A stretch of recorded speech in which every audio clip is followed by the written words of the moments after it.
Modi surname मानहानि case में कांग्रेस नेता राहुल गांधी को 2 साल की सजा के खिलाफ गुजरात हाईकोर्ट में सुनवाई हुई। राहुल गांधी की तरफ से एडवोकेट अभिषेक मनु सिंघवी पेश हुए और दलीलें रखी। दलीलों के बीच कहा याद आए नवजोत सिंह सिद्धू। देखते हैं स्पेशल रिपोर्ट अंदर की बात में।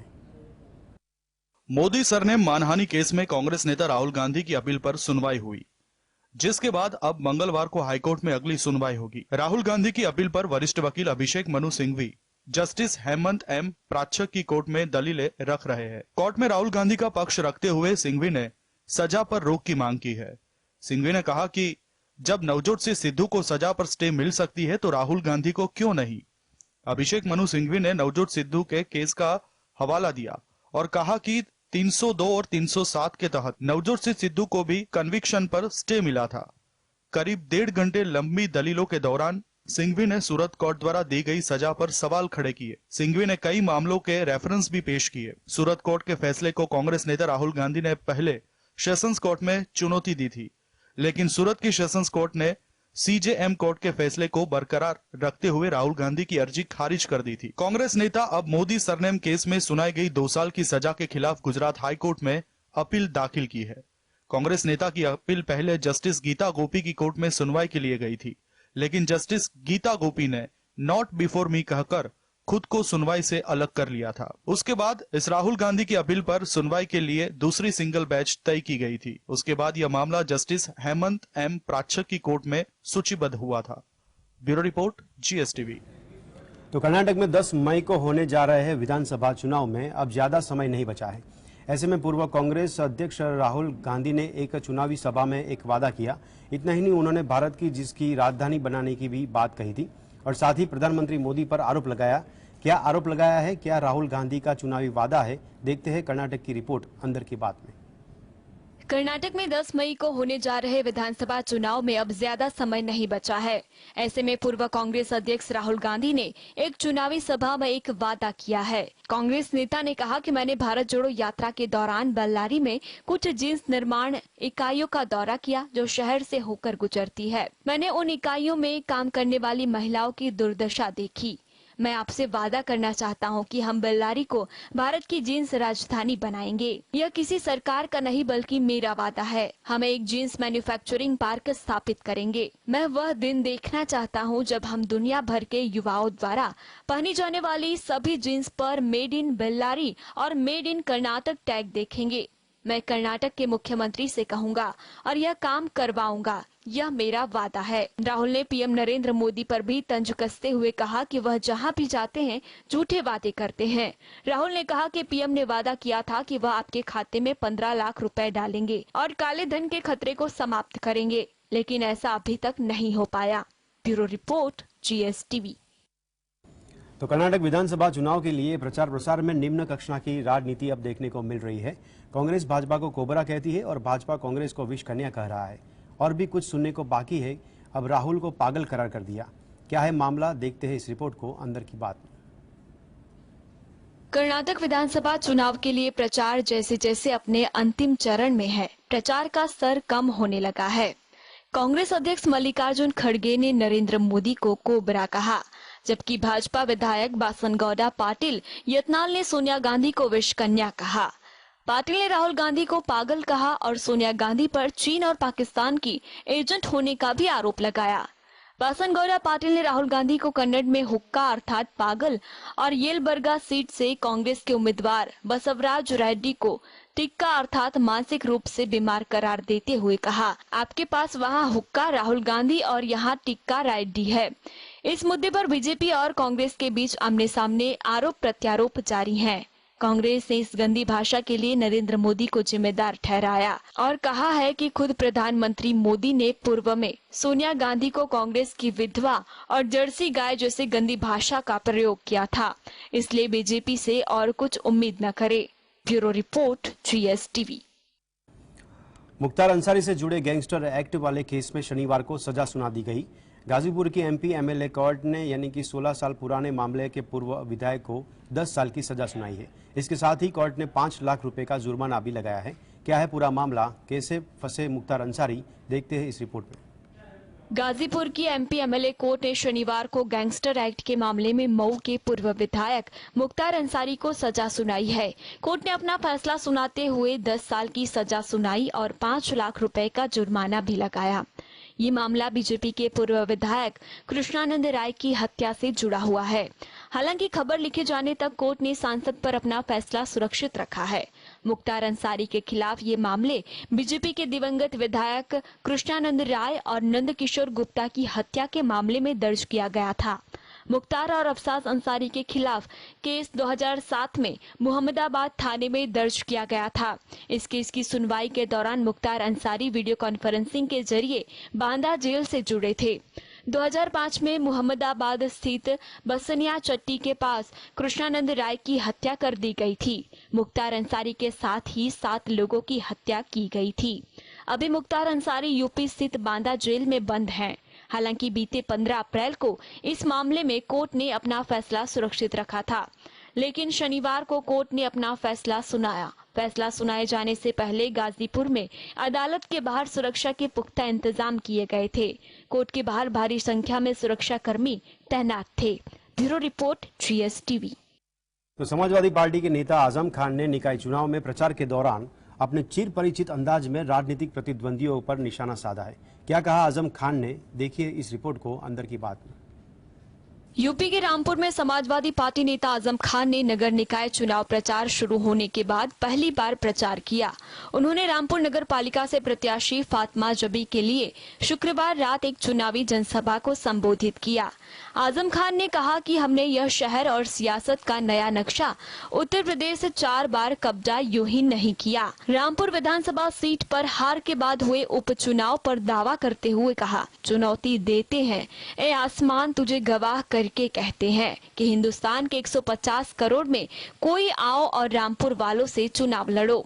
अगर रामपुर चुनाव जीत गया तो पूरा रामपुर खाली कर देंगे। यह चुनाव पुलिस की ताकत पर था। आजम खान ने कहा कि यही वजह रही कि खजाने की जिस बटन पर उंगली रख दी उस तिजोरी का ताला खुल गया। रामपुर वालों तुम्हारे लिए। आजम खान ने अपने प्रतिद्वंदियों पर निशाना साधते हुए कहा, विकास करोगे और विकास लिख नहीं सकोगे। कागज पर तुम्हारे कलम में रोशनाई ही कहाँ है जो लिख सको। Bureau report, GS-TV। UFI अध्यक्ष और सांसद ब्रजभूषण शरण सिंह को गिरफ्तार करने की मांग को लेकर महिला पहलवान जंतर मंतर पर धरना दे रहे हैं। कांग्रेस नेता प्रियंका गांधी भी सुबह जंतर मंतर पहुंची थी। कहा कि अब तक FIR की कॉपी नहीं मिली है। सवाल है कि सरकार ब्रजभूषण को क्यों बचा रही है। इसके साथ अब हरियाणा में भी कौन पहलवान के समर्थन में उतरा है, क्यों अब भाजपा सरकार के लिए यह विवाद सिरदर्द बन गया है। देखते इस रिपोर्ट को अंदर की बात में। भाजपा सांसद और भारतीय कुश्ती महासंघ के अध्यक्ष ब्रिजभूषण शरण सिंह हरियाणा में महिला पहलवानों के यौन शोषण का मुद्दा उनके समर्थन में सभाओं से शुरू होने से चिंतित हैं। हरियाणा भाजपा नेताओं ने इस मामले के समाधान के लिए हाईकमान को सौंपा है। दिल्ली के जंतर मंतर पर पहलवानों के धरने की गूंज हरियाणा और आसपास के इलाकों में गूंजने लगी है। हरियाणा में स्थानीय स्तर पर विरोध शुरू हो गया है। खाप और किसान नेताओं की बैठकें शुरू हो गई हैं। कई नेता अभी से धरने में शामिल होने लगे हैं। विरोध करने वाले पहलवानों में विनेश फोगाट, बजरंग पुनिया और साक्षी मलिक शामिल हैं। तीनों हरियाणा से होने के कारण लोग उनके समर्थन में शामिल हो रहे हैं। हरियाणा के पूर्व मुख्यमंत्री भूपेश सिंह हुड्डा, जम्मू कश्मीर के पूर्व राज्यपाल सत्यपाल मलिक, प्रियंका गांधी पहलवानों का समर्थन कर धरने में शामिल हो गए हैं। मामला राजनीतिक रंग लेता जा रहा है क्योंकि बुधवार को अभय सिंह चौटाला बजरंग पुनिया के माता पिता से मिले थे। Bureau report, GS-TV। मणिपुर के मुख्यमंत्री एन बीरेन सिंह चराचंद जिले में एक कार्यक्रम को संबोधित करने वाले थे, लेकिन उनके पहुंचने से पहले ही वहां बवाल हो गया। गुस्साई भीड़ ने तोड़फोड़ मचाते हुए उनके कार्यक्रम के लिए बनाए गए मंच को फूंक दिया। कहा जा रहा है कि भीड़ चर्च गिराने जाने का विरोध कर रही थी। क्या है पूरा मामला, देखते हैं इस रिपोर्ट में अंदर की बात में।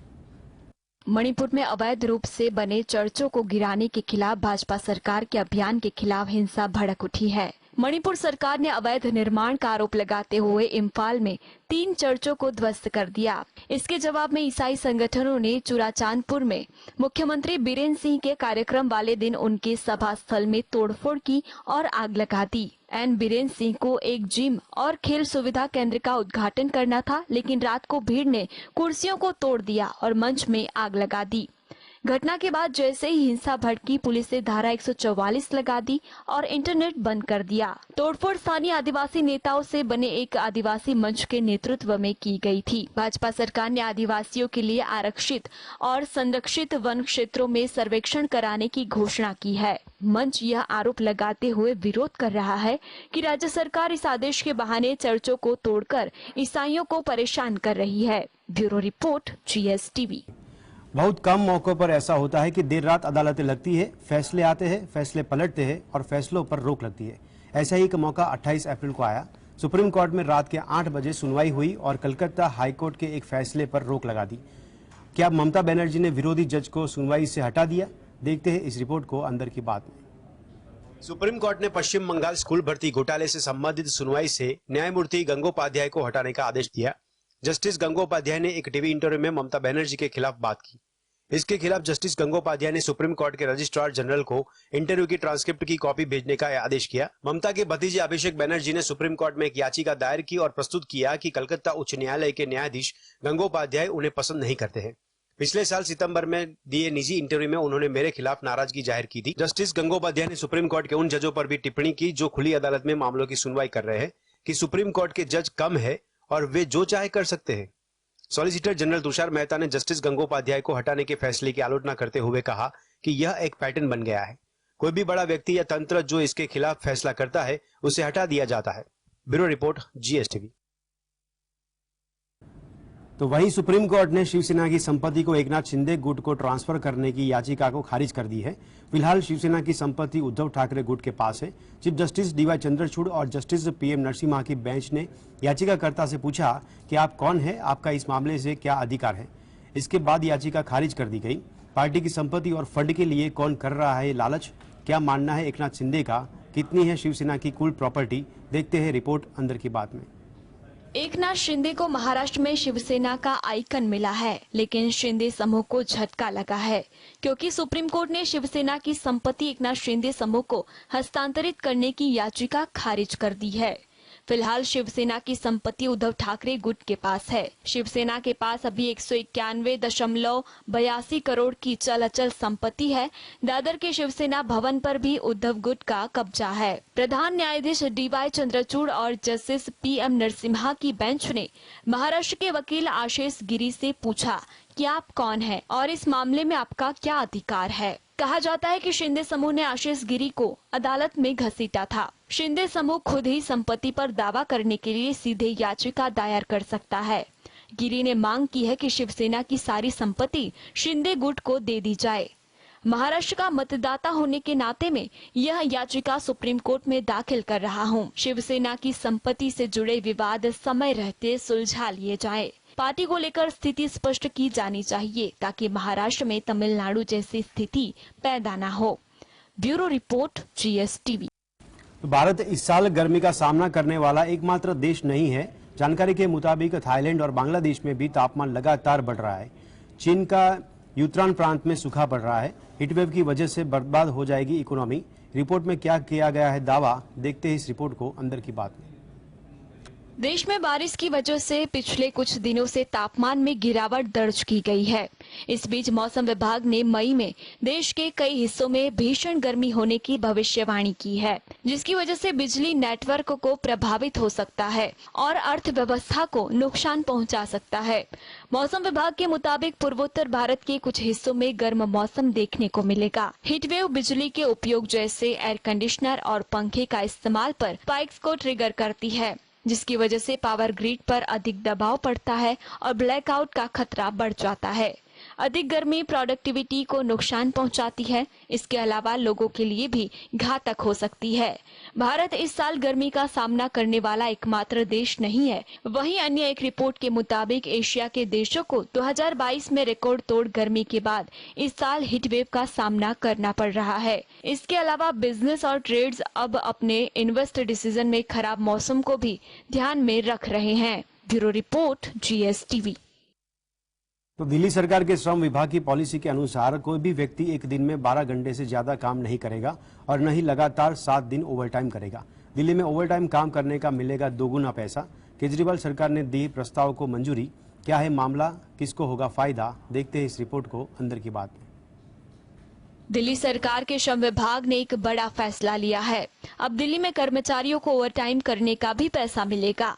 श्रम विभाग ने इस प्रस्ताव को मंजूरी दी है। पॉलिसी के अनुसार एक दिन में 8 घंटे से ज्यादा काम करने या एक हफ्ते में 48 घंटे से ज्यादा काम करने को ओवरटाइम माना जाएगा। ऐसे में अगर कोई कर्मचारी ओवरटाइम करता है तो उसे न्यूनतम मजदूरी के आधार पर हर घंटे के हिसाब से 2 गुना भुगतान मिल सकता है।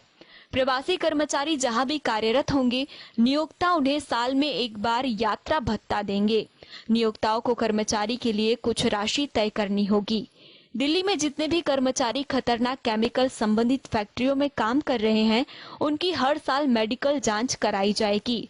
श्रम विभाग के इंस्पेक्टर समय समय पर कर्मचारियों की सुरक्षा के लिए फैक्ट्री का निरीक्षण करेंगे। नियोक्ता को किसी भी कंपनी पर कोई भी दुर्घटना होने पर 12 घंटे में घटना की जानकारी श्रम विभाग को देनी होगी। कर्मचारी की मृत्यु की घटना पर श्रम विभाग और प्रवासी कर्मचारी होने पर उसके राज्य के संबंधित विभाग को जानकारी देनी होगी। पॉलिसी के मुताबिक कोई भी व्यक्ति एक दिन में 12 घंटे से ज्यादा काम नहीं करेगा और न ही लगातार 7 दिन तक ओवरटाइम करेगा। वहीं एक हफ्ते में 60 घंटे से ज्यादा कार्य नहीं कर सकेगा। Bureau report, GSTV। ईरान की राजधानी खार्तूम समेत कई जगहों पर भीषण लड़ाई की खबरें से देश सुरक्षा स्थिति अस्थिर बन गई है। इस बीच जानकारी के मुताबिक लगभग 1600 भारतीय सुरक्षित स्वदेश पहुंच चुके हैं। क्या है स्थिति, देखते हैं इस रिपोर्ट में। भारत सरकार ऑपरेशन कावेरी के तहत सूडान में फंसे भारतीयों को स्वदेश वापस ला रही है। इस बीच भारतीय वायुसेना का एक और विमान 231 भारतीयों को लेकर नई दिल्ली पहुंचा। भारतीय वाहक इंडिगो ने सूडान में फंसे भारतीयों को लेकर जेदा से उड़ान भरी थी। इस बात की जानकारी विदेश राज्य मंत्री वी मुरलीधरन ने ट्वीट करके दी। मुरलीधरन ने ट्वीट किया कि 231 भारतीयों को लेकर विमान नई दिल्ली पहुंच गया है। ऑपरेशन के तहत वायुसेना ने C-130J विमान ने एक छोटी हवाई पट्टी में अंधेरे में विमान को लैंड कराते हुए 121 भारतीयों को बचाया।